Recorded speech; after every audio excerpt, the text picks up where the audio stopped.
World leaders reported progress today in nuclear talks with Iran. Iran itself even offered qualified optimism for a possible deal. That is a much different sentiment than the one it holds for this country. The CBC's Nala Ayed heard why directly from Iran's foreign minister in a Canadian exclusive. They've come for talks here before, but rarely with so much expectation, and perhaps never before this close to agreement. For one, some of the players have changed. The Iranian side, led by a new foreign minister with the mandate, it seems, to make a deal elusive for so many years. How are you, sir?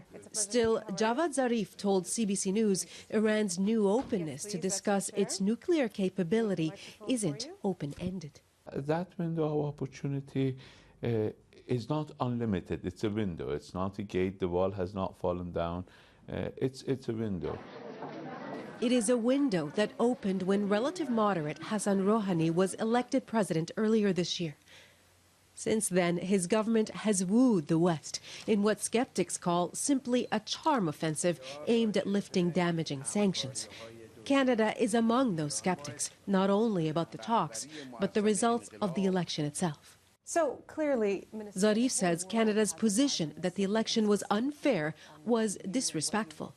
We expect an apology. The entire Iranian nation expects an apology. The government, for the statements that have come from Ottawa that show total lack of understanding, in fact, absolute ignorance. Zarif also dismissed Canada's criticism of Iran's human rights record, saying it hasn't any credibility given its persistent support for Israel. Canada's foreign minister said it's Iran's actions, not words, that will determine Canada's approach. I hope I'm wrong. I hope that they're prepared to export their enriched uranium. I hope they're prepared to get rid of the centrifuges. I hope they're prepared to comply with the UN Security Council resolutions, open up to the IEA. But they haven't agreed to do any of those things.